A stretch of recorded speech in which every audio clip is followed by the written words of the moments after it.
Hi friends, welcome back to my channel. ಇವತ್ತು ನಾನು ನಿಮಗೆ ಜೇನುಗೂಡಿನಂಥ ಕಲ್ತಪ್ಪ ಮಾಡೋದು ಹೇಗೆ ಅಂತ ತೋರಿಸ್ಕೊಡ್ತಾ ಇದ್ದೀನಿ. ಇದನ್ನು ಮಾಡೋಕ್ಕೆ ನಮಗೆ ಒಂದು ಲೋಟ ಅಕ್ಕಿ ಮತ್ತು ಬೆಲ್ಲ ಇದ್ದರೆ ಸಾಕು. ಮನೆಯಲ್ಲಿ ತುಂಬಾ ಸುಲಭವಾಗಿ ಮಾಡ್ಕೊಬೋದು, ಹಾಗೆ ಬೇಗ ಕೂಡ ಆಗತ್ತೆ. ಮೊದಲಿಗೆ ನಾನಿಲ್ಲಿ 1 ಲೋಟ ಆಗುವಷ್ಟು ಅಕ್ಕಿನ ತಗೊಂಡಿದ್ದೀನಿ. ನೀವು ಯಾವ ಅಕ್ಕಿ ಬೇಕಾದರೂ ತಗೋಬೋದು. ಈಗ ಇದನ್ನು ಚೆನ್ನಾಗಿ ತೊಳೆದ್ಬಿಟ್ಟು 4 ರಿಂದ 5 ಅವರ್ ಚೆನ್ನಾಗಿ ನೆನೆಲಿಕ್ಕೆ ಬಿಡಬೇಕು. ನಿಮಗೆ ಅಷ್ಟೊಂದು ಟೈಮ್ ಇಲ್ಲ ಅಂತಂದರೆ ನೀವು 3 ಅವರ್ ನೆನೆಸಿದ್ರೂ ಕೂಡ ಸಾಕು. ಈಗ ಇದನ್ನು ನಾನು ಒಂದು ಜಾರ್ಗೆ ಸೇರಿಸ್ಕೊತಾ ಇದ್ದೀನಿ.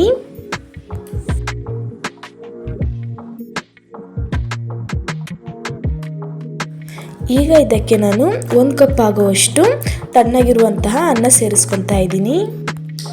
ಈಗ ಇದಕ್ಕೆ ನಾನು 1 ಲೋಟ ಆಗುವಷ್ಟು ನೀರು ತಗೊಂಡಿದ್ದೀನಿ. ಅದರಲ್ಲಿ 3/4 ಲೋಟ ಆಗುವಷ್ಟು ಸೇರಿಸ್ಕೊತಾ ಇದ್ದೀನಿ. ಹಾಗೆಯೇ 1/4 ಲೋಟನ ಹಾಗೆ ಎತ್ತಿಟ್ಕೊತಾ ಇದ್ದೀನಿ. 1 ಲೋಟ ಅಕ್ಕಿಗೆ 1 ಲೋಟ ನೀರು ಬೇಕಾಗತ್ತೆ. ಈಗ ಇದನ್ನು ನಾವು ಸಣ್ಣದಾಗಿ ರುಬ್ಕೋಬೇಕಾಗತ್ತೆ. ಈಗ ಒಂದು ಸಣ್ಣ ಈರುಳ್ಳಿನ ಕಟ್ ಮಾಡಿ ಇಟ್ಕೊಂಡಿದ್ದೀನಿ. ಹಾಗೆಯೇ ಸ್ವಲ್ಪ ಕಾಯಿ ಕಟ್ ಮಾಡಿ ಇಟ್ಕೊಂಡಿದ್ದೀನಿ. 2 ಸ್ಪೂನ್ ಆಗುವಷ್ಟು ಕೊಬ್ಬರಿ ತುರಿ ತಗೊಂಡಿದ್ದೀನಿ. ಇಲ್ಲಿ ನಾನು 100 ಗ್ರಾಮ್ ಆಗುವಷ್ಟು ಬೆಲ್ಲನ ತಗೊಂಡಿದ್ದೀನಿ. ನಾವಾಗಲೇ 1/4 ಲೋಟ ಆಗುವಷ್ಟು ನೀರನ್ನ ಎತ್ತಿಟ್ಕೊಂಡಿದ್ವಲ್ಲ, ಅದನ್ನು ಸೇರಿಸ್ಕೊಂಡು ಬೆಲ್ಲನ ಕರಗಿಸ್ಕೊತಾ ಇದ್ದೀನಿ. ಪಾಕ ಬರಬೇಕು ಅಂತ ಏನಿಲ್ಲ, ಕರಗಿದ್ರೆ ಸಾಕು. ನೋಡಿ, ಈಗ ಹಿಟ್ಟು ರುಬ್ಬಾಗಿದೆ. ಇದು ತುಂಬಾ ಪೇಸ್ಟ್ ರೀತಿ ಬರಬೇಕು, ಸ್ವಲ್ಪನೂ ತರಿ ತರಿ ಇರಬಾರ್ದು. ನೋಡಿ, ಈ ರೀತಿನೇ ಇರಬೇಕು. ಈಗ ಇದನ್ನು ನಾನು ಒಂದು ಬೌಲ್ಗೆ ಹಾಕೊತಾ ಇದ್ದೀನಿ.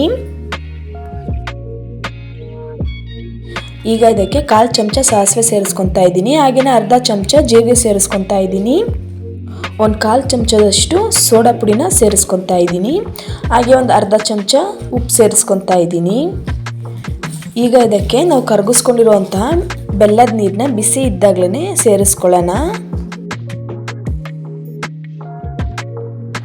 ಇದನ್ನು ಸೇರಿಸ್ಕೊಂಡಾದ್ಮೇಲೆ ನಾವು ಚೆನ್ನಾಗಿ ಈ ರೀತಿ ಮಿಕ್ಸ್ ಮಾಡ್ಕೋಬೇಕಾಗತ್ತೆ. ಇದು ಮಿಕ್ಸ್ ಮಾಡ್ಕೊಂಡು ಆದಮೇಲೆ ಒಂದು 5 ನಿಮಿಷ ಹಾಗೆ ಬಿಡೋಣ. ಈ ಕಡೆ ನಾನಿಲ್ಲಿ ಒಲೆ ಮೇಲೆ ಒಂದು ಕುಕ್ಕರ್ ಇಟ್ಕೊಂಡಿದ್ದೀನಿ. ಅದಕ್ಕೆ ಒಂದು 3 ಸ್ಪೂನ್ ಆಗುವಷ್ಟು ತುಪ್ಪ ಸೇರಿಸ್ಕೊತಾ ಇದ್ದೀನಿ. ಹಾಗೆಯೇ ಒಂದು ಸ್ವಲ್ಪ ಆಯಿಲ್ ಸೇರಿಸ್ಕೊತಾ ಇದ್ದೀನಿ.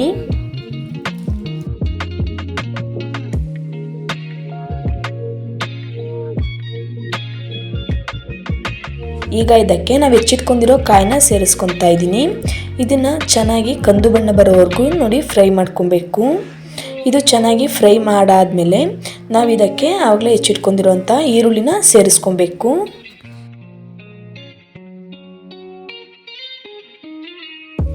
ಈಗ ಇದನ್ನು ಕೂಡ ಚೆನ್ನಾಗಿ ಫ್ರೈ ಮಾಡ್ಕೊಬೇಕು. ಈರುಳ್ಳಿ ಮತ್ತು ಕಾಯಿ ಚೆನ್ನಾಗಿ ಕಂದು ಬಣ್ಣ ಬರಬೇಕು, ಅಲ್ಲಿವರೆಗೂ ನೀಟಾಗಿ ಫ್ರೈ ಮಾಡ್ಕೋಬೇಕು. ನೋಡಿ, ಈ ರೀತಿ.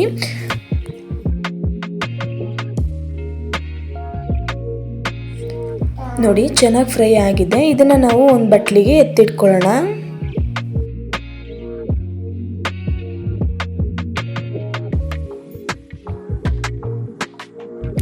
ಈಗ ಇದರಲ್ಲಿ ಉಳಿದಿರೋಂಥ ಎಣ್ಣೆನೆಲ್ಲ ನೋಡಿ ಈ ರೀತಿ ಎಲ್ಲ ಕಡೆ ಸ್ಪ್ರೆಡ್ ಆಗೋಂಗೆ ಚೆನ್ನಾಗಿ ಸ್ಪ್ರೆಡ್ ಮಾಡ್ಕೋಬೇಕು.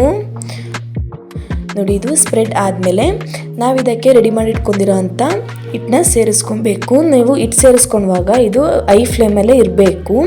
ಹಿಟ್ಟು ಸೇರಿಸ್ಕೊಂಡು ಆದಮೇಲೆ ನೀವು ಇದನ್ನು ಲೋ ಫ್ಲೇಮ್ಗೆ ಇಟ್ಕೊಬೇಕು. ಈಗ ಇದಕ್ಕೆ ನಾವು ಆಗಲೇ ಹುರಿದಿಟ್ಕೊಂಡಿರೋಂಥ ಈರುಳ್ಳಿ ಮತ್ತು ಕಾಯಿನ ಸೇರಿಸ್ಕೊತಾ ಇದ್ದೀನಿ. ನೋಡಿ, ಈ ರೀತಿ ಸುತ್ತಲೂ ಉದುರಿಸ್ಕೋಬೇಕು. ಈಗ ಅದಕ್ಕೆ ತುರಿದಿಟ್ಕೊಂಡಿರೋಂಥ ಕೊಬ್ಬರಿ ತುರಿನೂ ಸೇರಿಸ್ಕೊತಾ ಇದ್ದೀನಿ. ಇದು ರೆಡಿ ಆಗೋವರೆಗೂ ನಾವು ಲೋ ಫ್ಲೇಮಲ್ಲೇ ಇಟ್ಕೊಬೇಕಾಗತ್ತೆ. ನೀವು ಬೇಕಿದ್ದರೆ ಕುಕ್ಕರ್ ಕೆಳಗಡೆ ರೊಟ್ಟಿ ತವ ಬರುತ್ತಲ್ಲ, ಅದನ್ನು ಕೂಡ ಇಟ್ಕೊಬೋದು. ಒತ್ತುತ್ತೆ ಅನ್ನೋ ಭಯ ಇದ್ದರೆ. ದಪ್ಪ ತಳದ ಕುಕ್ಕರ್ ಆದರೆ ಒತ್ತೋದಿಲ್ಲ. ನೋಡಿ, ಈಗ ಬೆಂದಾಗಿದೆ. ಇದನ್ನು ಒಂದು ಸತಿ ಚೆಕ್ ಮಾಡ್ಕೊಳ್ಳೋಣ. ನಿಮಗೆ 20 ರಿಂದ 25 ನಿಮಿಷ ಅಂತೂ ಬೇಕು ಇದು ಬೇಯಲಿಕ್ಕೆ. ಇದು ತಣ್ಣಗಾಗೋವರೆಗೂ ನಾವು ತೆಗಿಬಾರ್ದು, ತೆಗಿಯೋಕೆ ಬರೋದಿಲ್ಲ. ತಣ್ಣಗಾದ್ಮೇಲೆ ನೋಡಿ, ಈ ರೀತಿ ಒಂದು ಪ್ಲೇಟ್ನ ಅದ್ರ ಮೇಲೆ ಇಟ್ಕೊಂಡು ಈ ರೀತಿ ದಬಾಕೊಂಡ್ರೆ ಆಯಿತು. ಸ್ವಲ್ಪ ಮೇಲೆ ಈ ರೀತಿ ಟ್ಯಾಪ್ ಮಾಡಿದ್ರೆ ಅದು ಚೆನ್ನಾಗಿ ಬಿಟ್ಕೊಳ್ಳುತ್ತೆ. ನೋಡಿ, ಎಷ್ಟು ಚೆನ್ನಾಗಿ ಬಂದಿದೆ.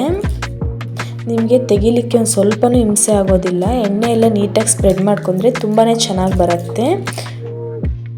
ಇದಿನ್ನೂ ಫುಲ್ ತಣ್ಣಗಾಗಿರಲಿಲ್ಲ, ನಾನು ಆವಾಗಲೇ ತೆಗೆದೆ. ನೀವು ತೆಗಿವಾಗ ಫುಲ್ ತಣ್ಣಗೆ ಮಾಡಿಕೊಂಡೇ ತೆಗೀರಿ, ಚೆನ್ನಾಗಿ ಬರುತ್ತೆ ಮತ್ತು ಗಟ್ಟಿ ಕೂಡ ಇರುತ್ತೆ.